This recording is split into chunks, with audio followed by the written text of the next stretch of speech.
ভারতে নির্মম হত্যার ঘটনা শিহরিত করে তুলেছে গোটা দেশবাসীকে।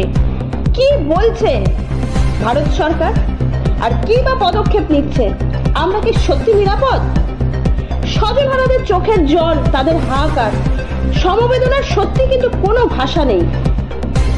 ঠিক কি পদক্ষেপ নিল ভারত সরকার জেনে নেব।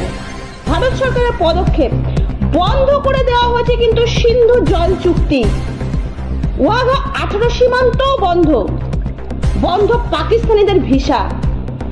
48 ঘন্টার মধ্যে পাকিস্তানিদের ভারত ছাড়ার নির্দেশ দিয়েছে ভারত সরকার। তবে আমরা কিন্তু নজরে আছি, নজরে রাখবো ঠিক এর পরবর্তী পদক্ষেপ ভারত সরকার ঠিক কি নিতে চলেছে। এল&আর নিউজ, গুজবে নয়, খবরে আছি সর্বক্ষণ সর্বদা।